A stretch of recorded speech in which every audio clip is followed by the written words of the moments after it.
I met Karl Roth probably, well, it was my mother's 85th birthday, actually. And we took her out to dinner at the time, excellent restaurant at the corner of Kensington Road and 10th Street. My brother and I walked in. We had a great table. We phoned ahead and made sure of that. And we were stunned by this incredible music that was being provided by this beautiful man and his accompaniment. He was a great jazz guitarist as far as I was concerned. When the set finished, we sat a round of drinks over. Actually, Michael sat a round of drinks over. And by the time the next set was finished, Michael got up and insisted that Karl join us for the evening. And we became good friends ever since. My very best friend of 65 years passed away last year in June. And I had hired Karl to play his wedding some 25 years ago. And it was perfect. There's nobody to greet your guests better than Karl and his accompanist. So I remember Karl as being warm, funny, and just great to know, and never anything but a pleasure to run into. Thank you.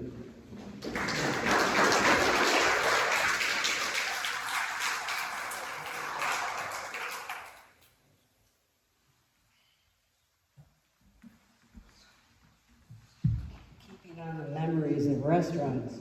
We used to have a little place down on 4th Street called Entre Nous, and Karl was pretty much our house band, and we used to kind of stick him in the closet at the back, if you could imagine that, because it was so tiny. But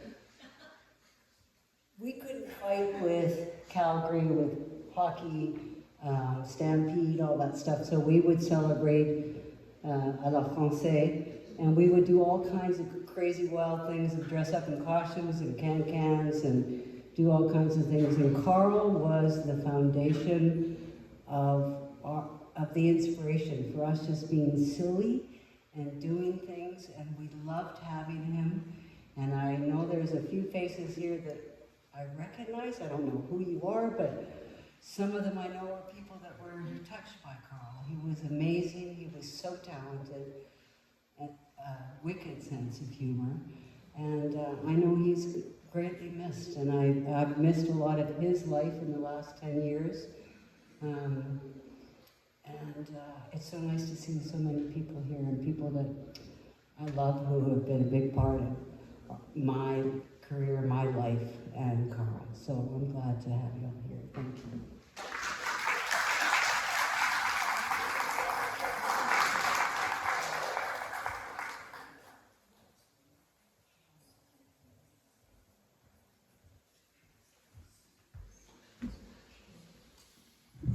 Some of you might know me, but maybe not. I'm Reiner. Roth is my last name. I'm a second cousin of Karl's. Annette and Karl were very close to our family. My sister's over there, Suzanne Roth. And my cousins Phil and Chris were maybe even closer to Karl and Annette than we were. They send their regrets that they couldn't come today from Ottawa and Toronto. They were intending to. Sorry, this never really happens to me. But I have some very fond memories of Karl. He was always there. He was older than I am by 4 years. I played the clarinet and Karl played the violin. I played for 15 years, in the last 15 years professionally in Vancouver Island in the theater industry. And Karl always had an interesting difference with me about what his music meant to him, and I'll just try to explain it with a story, because this sort of depicts who he was and how he would argue with us over what it meant to be an artist and not just a musician, not just a player. I'm a person who just maybe tries his best to read the music as honestly as I can. But Karl's the musician who invents the music. And that's the big thing. we were related because my grandfather, his sister was Karl and Annette's grandmother. Christina was the grandmother. Christian was my grandfather, and my sister Suzanne's grandfather. I'll make the story very short. So, when my grandmother passed away in 1996, Karl called me up and said, "We should play something, but I don't know what to play." And I said, "Okay, I know what Grandma liked. She liked 'Those Were the Days.' You remember that song? Comes from the old country, where it all began. We share actually great grandparents, and I have pictures for the family that date back to the mid 18th or 19th century, from the 1850s when pictures were first done. And those were the days. So that was the song that we were going to learn, and I wrote out this arrangement because I love writing arrangements. I can't really compose like Karl can, but I love writing arrangements. So I wrote this extensive arrangement. You know how the song goes and you get more excited, and at the end of it, everybody's clapping and dancing and going crazy and going, yay, and it's hooray in the bar and all the rest of it. So we read through the thing, and Karl says to me, "You know, Reiner," he says, "I don't want to end it that way." He says, "I want it to speed up and be really exciting, and then I want to take the audience right down at the end and bring them back to earth." And so we did it, and it was kind of a sad way to end it, but a very appropriate way to end it. And what ended up happening was I ended up playing it later on for other friends in Victoria, where I live now. And a good friend of mine wrote a whole arrangement based on Karl's idea, and he'd never met Karl.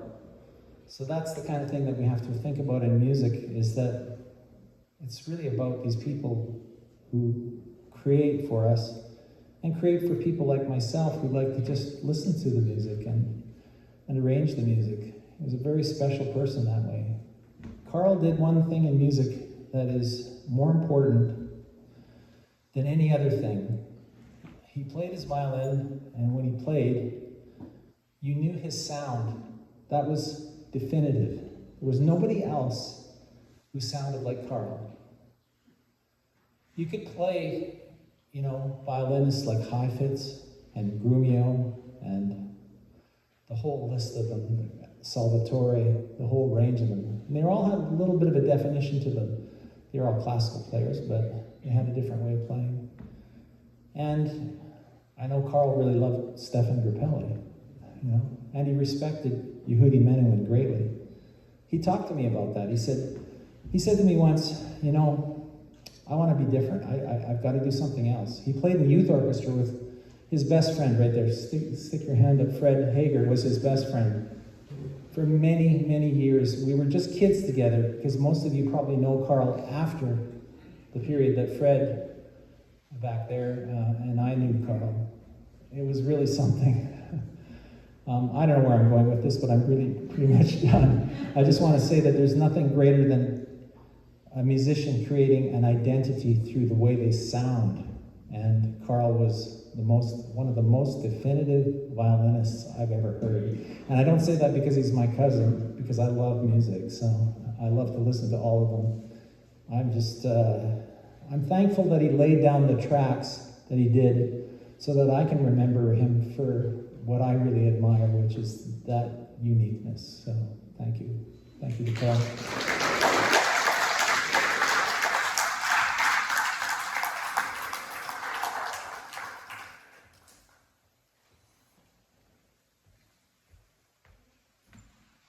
Hello, I'm Michael Dangelmeyer. For years, I worked with Karl. I designed all of his album covers and promotional packages and stuff like that. And in trade, when I was a partner at the Karl Group design agency, Karl would play. He would play events for us, and we would have openings or client events. And as was just said, people walked away from that going, "Who is that guy?" Because he had that unique sound. In fact, our chairman, who came from Vancouver, we had an office in Calgary, and an office in Vancouver, which was like the head office. So Joff comes out to one of the openings, and he's like, I have to have this guy come to Vancouver. So he bought tickets for Jeremy Coates, Dave Hamilton, and Karl Roth to fly out to Vancouver and play a client event at the Karl Group out there. So I guess we can't see you anymore, but we can hear you. Thanks, Karl.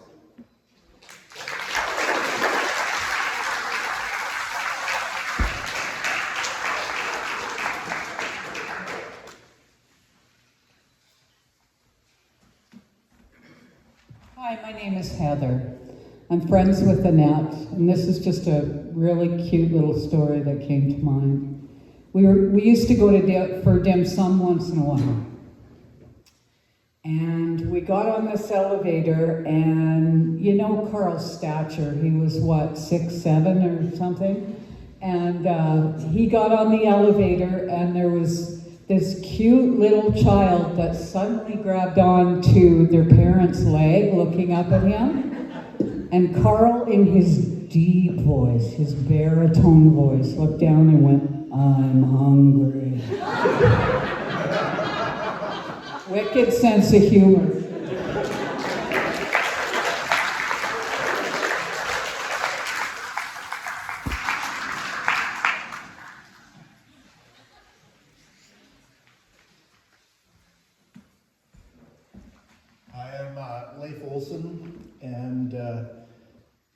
And Karl had a lot of impacts on my life, although I didn't know him well.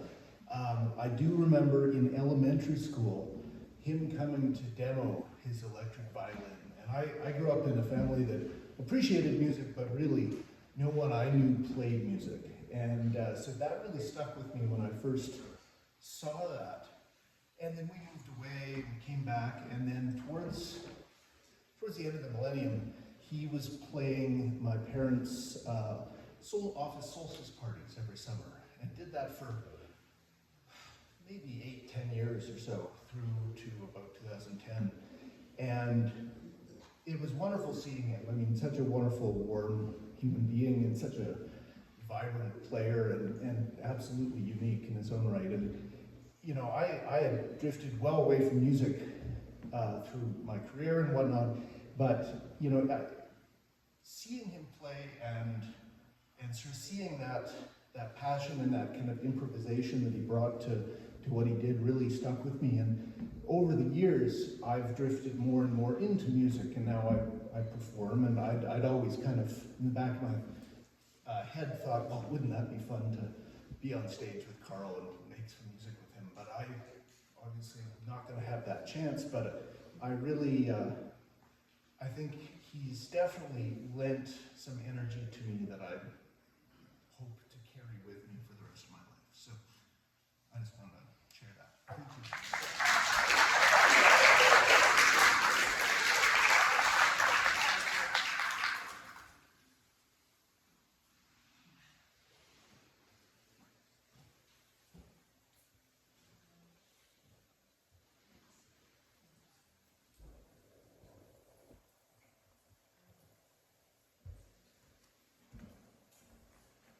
First off, I'd like to say a Karl story.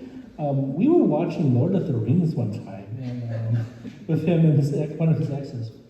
And his same voice, I'm hungry voice, but he also said GGFGGE. Yeah, if you want to know what that means, ask Alex what it is. It's a secret for Alex. But one thing I did remember about Karl, Mr. Roth, but yeah, Karl, I guess. Well, Mr. Roth was of age, but it was that one time I spent a lot of time with Alex during the Christmas breaks, New Year's breaks, and you guys got him a lot during because he would come to gigs during the Christmas to play for the crowd. But the one Christmas he was with us, me and Alex, and he made us some really delicious goulash. And oh my God, it was goulash.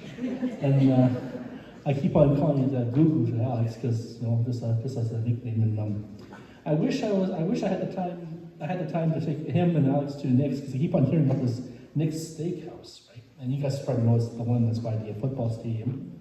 And So unfortunately, I didn't get a chance to do that, but we will Alex soon. And yeah, I learned a lot about some of the old classical boomer-esque 60s and 70s science fiction and books, which I took in the pile of, and I know you guys took lots of his library, so that's good. Because that's one thing that really stuck to me about Mr. Office, but he was a very well-read science fiction fan, and yeah, he had many talents, just not just music, but when he was retired and moving to BC back and forth, he make lots of wood art for me and Alex for furniture and stuff, and that was really cool. So yeah, that's Alex. All right, and that's Mr. Roth.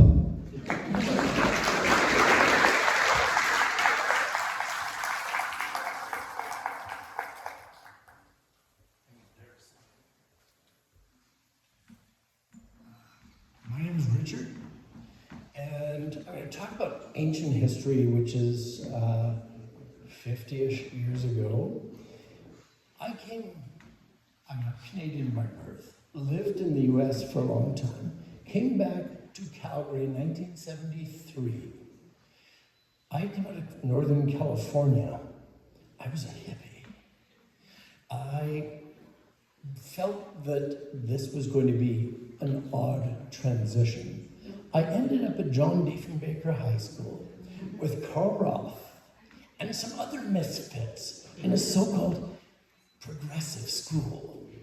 And it was a beginning of a long-standing relationship that continued, thankfully, over many years. And I see many people here who are tendrils and threads that connect. But when I ended up back in Calgary, Karl and I shared a really great mentor. His name was William Washburn. He put together a philosophy club. Can you imagine? Like, you getting high school students show up at 8 a.m. at the high school to do a philosophic discussion? Anyway, that connecting fiber, Karl was there. My other misfit friends, all of us who didn't fit.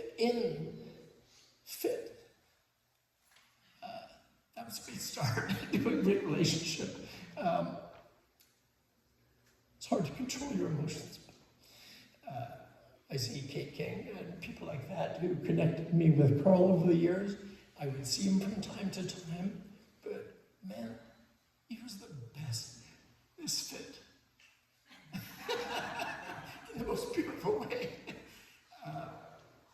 Anyway, I owe him a great debt from many years ago for being that welcoming portal back into a world where I fit in, he didn't fit in. We don't need to fit. That's it.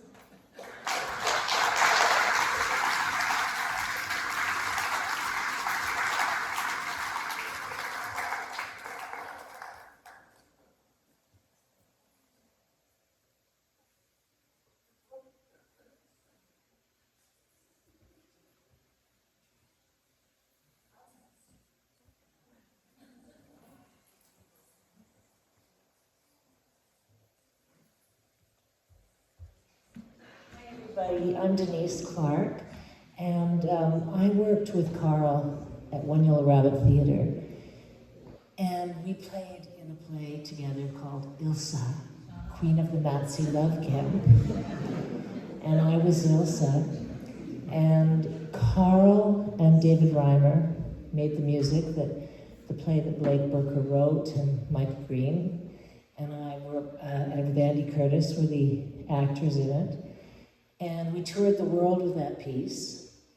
And the magnificent Carlo was always our special guy on tour, because we were always keeping an eye out for, lots and lots of the best food, the best hangouts, and also just for his expansive and wild genius. And I know Nicole had said he was stubborn, and he was. He could be grumpy a little bit, but that was for us what elevated the music into a whole other place. And And I just wanted to point out that for many years, playing on stage and looking out in the house, when that man played, people were they were astounded. And so from us at the Rabbits, you know what we do though in the theater business? We give artists a standing ovation when they pass.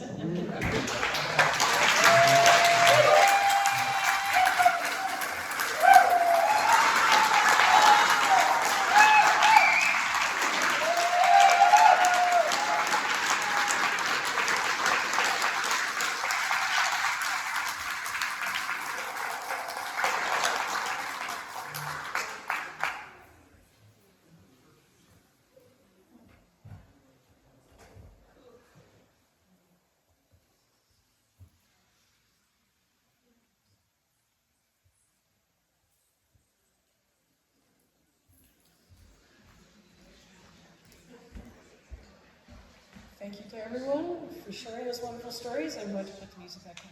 And thank you again for coming and appreciating my dad with everyone. And yeah, I really hope you had this lasting awesome effect on you and have an awesome night. And please, we're still in this hall until 8 o'clock, so linger as long as you like and enjoy the food, enjoy the company. Thank you.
A little while, yeah.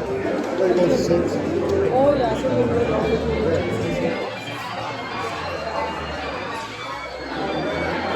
I've got out for a half past 1.